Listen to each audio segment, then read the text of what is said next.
Deniska Alban je medzi nami dnes. Ahoj, vítaj v Dámskom klube. Zdravím. A ako sme avizovali hneď na úvod, dnes nám Deniska ponúkne takú zostavu cvikov, ale v stoji, vďaka ktorým schudneme. Neviem, či na úvod, na záver sa ťa spýtať, že by si dala zo pár motivačných slov pre ľudí, ktorí sa nevedia rozhýbať a nevedia nejakým spôsobom začať cvičiť. Nechám na teba, alebo začneme hneď cvičením. Ja by som asi na úvod povedala a zmotivovala ľudí, že aby sa teraz postavili, aby si so mnou zacvičili, pretože podľa mňa treba cvičiť hneď a neodkladať to na ďalších 5 minút alebo hodinu. A najideálnejšie je asi, jak ráno vstaneme, tak rovno ideme na nohy a zacvičíme si, lebo potom ten deň má strašne veľa vecí, kvôli ktorým nemôžeme cvičiť. Takže keď si ráno zacvičíte túto zostavu, možno tých 10 alebo 15 minút, tak si myslím, že prídete k nejakému návyku, ktorý potom naozaj to telo si bude až pýtať, by som povedala. A uľahčili sme to tým, že budeme iba stáť. To znamená, že bez toho, že by sme si sadali, ľahli, pomôcky potrebovali nič. Iba presne stojíme tak. A začíname cvičiť. Áno, a ešte dodám k tomu, že vlastne táto zostava je aj pre tých ľudí, ktorí majú vôbec akože problémy s aparátom vlastne pohybovým, to znamená, že majú problémy s kĺbami, kolenami, bedrami, čiže aj pre nich je to výborné, že nemusia ísť na 4 dole alebo ľahnúť si na podložku, takže naozaj, že v tom stojí, je to úžasné v tom, že je to aj vlastne funkčné cvičenie, že nám to posiluje vlastne aj posturálne svalstvo, to znamená, ktoré používame v každom dennom živote a budeme lepšie sa cítiť, budeme lepšie stať a nebudú nás bolieť chrbátiky, bedrá, kolená, takže môžeme začať. Ja by som to ešte vlastne poňala tak, že aby si diváci zapamätali, že každé cvičenie má koncepciu. Na začiatku sa trošku rozhýbeme, potom máme jadro cvičenia, teda na jednotlivé svalové skupiny a na konci si vždy trošku postrečujeme, že teda tých 10 minút by sme to mali všetko stihnúť. A precvičíme partie, ako sú brucho, ruky, zadok, nohy. Áno, nohy, super. Presne. Takže ja by som začala na začiatok.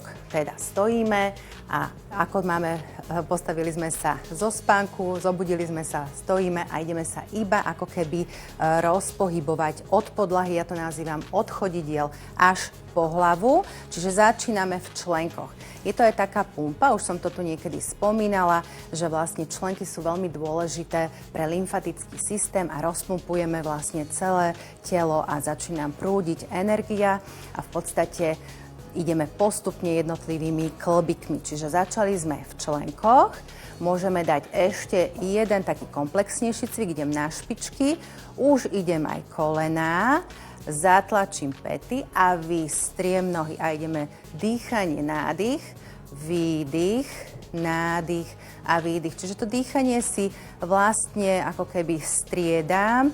Nemusím myslieť, kde je nádych, kde je výdych, proste dýchajte, hej. Nezadržiavajte dých, to je veľmi dôležité, lebo potom by to nebolo zdravé cvičenie. Čiže pôjdeme na koleno, práca, nekonečná osmička. Veľmi jednoducho som si vlastne vytvorila túto zostavu, aby ste si zapamätali, nekonečné osmičky budeme robiť. Čiže najprv s koleným klbom, čiže ako keby na podložke kreslím špičkou nekonečnú osmičku a týmto si uvoľním klb kolenný.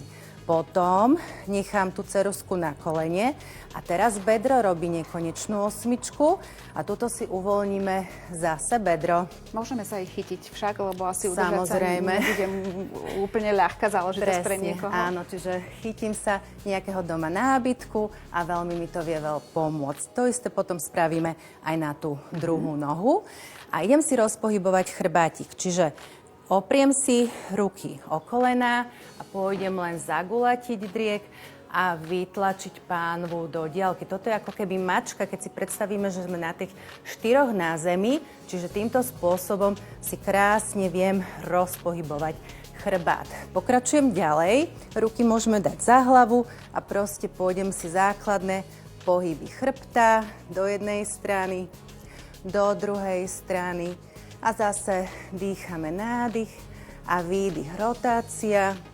A môžeme trošku popohybovať aj hlavičkou a tým pádom sme si rozpohybovali celé telo. Ešte nám zostali ramená, čiže s ramenami len k ušiam a ramená dole od uší. A toto je vlastne ten úvod. Áno. A ktorý vykonávame pomaly. Venujeme sami sebe nejaký ten čas a tomu cvičeniu. Ideme cvičiť. Ideme cvičiť, ideme to jadro, takže poďme najprv brúško. Brucho v stoji, vlastne keď si predstavím, ono pozostáva zo zdvihnutia nohy, pretože tam sa zapája spodné brucho a potom ako kombinácia rúk. Ja najprv ukážem pre začiatočníkov, že budem len jednoducho striedať, ako keby pochodovať a zdvíhať tie nožičky hore. Jednak je to stabilizačné cvičenie a na spodné brucho. A snažím sa vťahovať ako keby pánvové dno dovnútra. To ja stále hovorím, to je vlastne ten opasok, ktorý vás drží znútra a potrebujem mať také napätie v tom vlastne strede tela. Pridám k tomu ruky, zdvihnem a robím to vo zdvihnutých rukách, ale môžem si chytiť aj činky, aby som si ich aj teraz ukázala. Keď nemám činky doma, zoberiem si minerálku do rúk a idem len cvičiť opäť nohy. A už je to ťažšie, hej? Už je to pre mierne pokročilých. Dám si ťažšiu činku a už je to pre pokročilých. Koľkokrát opakujeme? Môžeme opakovať po 10 krát a potom k tomu pridám opozitná ruka, noha a už robím flexiu v tom hrudníku a už je to na priamy brušný sval. Čiže už pracujeme na brucho. To je ďalší cvik. A potom môžem robiť to isté do boku. A to už robíme na šikmé brušné svaly. Čiže takto si pekne rozporcirujeme to brúško, aby som sa vlastne venovala každej jednej svalovej skupiny vlastne toho brušného Po svalu. 10 krát opakujeme. Áno. Dobre. Ďalej môžem si dať ruky pred seba a zdvíham nohu. Tiež veľmi jednoduché cvičenie, takisto na brúšny sval. No, a teda to brucho myslím si, že aj stačí. Áno, a ja pôjdeme na nohy, hej. Nohy veľmi jednoducho, s nimi viem pracovať. Dám sa do rozkročma a idem len hore a dole. Čiže pre začiatočníkov toto úplne stačí. To sú vnútorné stehna, alebo... Vnútorné sa tuto rozťahujú, ale pracuje tá horná svalová skupina. Čiže na tie sa teraz zameriame. Stehien, áno. A vlastne, čo som chcela povedať, že trošku zrotované sú tie nohy ako keby do diagonály a kolienko ide bočne. Pozor, aby to koleno nešlo dopredu. To je dôležité. A môžem si tu zostať a môžem posilovať ruky a posilujem nohy zároveň. A toto je také... Pálivé. Pálivé. Po chvíli. Presne, že ako dlho vydržím. Kto by potreboval, môže mať za sebou aj stenu. Koľko si odpočítať, aspoň v tej polohe, koľko max teda minimálne vydržať aj pre toho začiatočníka? Pre toho začiatočníka kľudne 2-3 sekundy. Aj to stačí. Sekundy to stačí, potom idem hore. Ono postupne, keď to budete každý deň robiť, dlhšie a dlhšie človek vydrží. Ukážeme si zase jednoduchý drep, čiže opäť nechám ruky dole pre začiatočníka. Kolena by nemali presiahnuť špičky prstov na nohe. Takže idem zadkom trošku dozadu. A to je taký správny vlastne drep. A keď už som mierne pokročila, zdvihnem ruky pred seba. A už je to opäť zase zaťažkávajúce. A už sa aj zadýchčujem ja. Nám to stačí zo párkrát ukázať, aby si to aj udýchala. Samozrejme, opakujeme opäť, zostávame stále 10 krát, áno? 10 krát.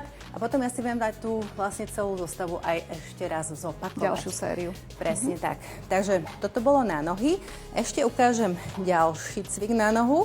A to je vlastne takýto cvik, kde koleno ide dole a koleno ide hore. Čiže zadná noha bude krásne sa vystierať a krčiť.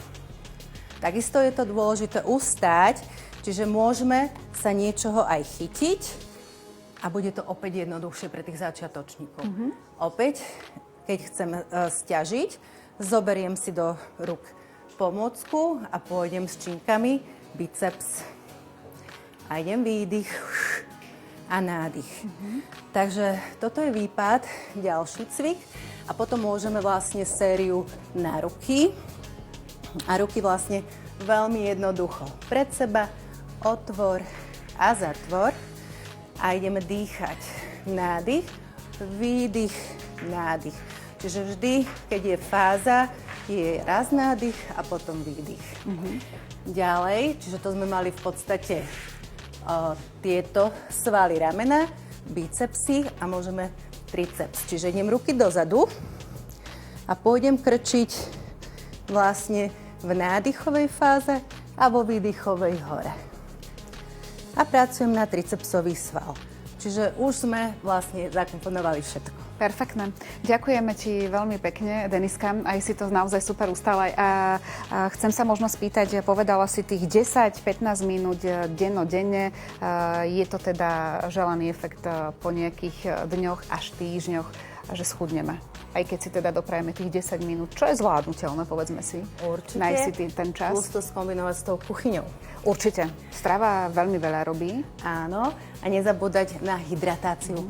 Hydratácia je podľa mňa taký spúšťač chudnutia. Čím viac budeme vlastne piť a hneď od rána, tým lepšie sa nám vlastne ten systém aj metabolizmus bude zrýchlovať. A na záver ešte ten stretching, aspoň jeden cvik, aby sme ukázali. Takže keďže sme robili nohy, zadok, takže idem na stretch vlastne okolia sedacej kosti, tak toto je taký sval piriformis sa volá, veľmi dobrý na bedrové klbiky, čiže to idem na jednu stranu a na druhú stranu a tento sval predný, čo sme stehno robili, chytím nohu dozadu, pritiahnem a chvíľučku držím a len si proste predýchame a zase ruky jemne dopredu a môžem s nimi naťahovať prípadne aj to brúško do strany, do druhej a ešte tú krčnú a takým perfektne pocitovým. vyzbrojení do nového dňa a už len teda začať. Veľmi pekne si ďakujeme, želáme ti ešte pekný zvyšok dnešného dňa, pokiaľ sme vás inšpirovali a začali ste vďaka nám, vďaka Deniske cvičiť, napíšte nám, budeme sa tešiť a ideme do kuchyne.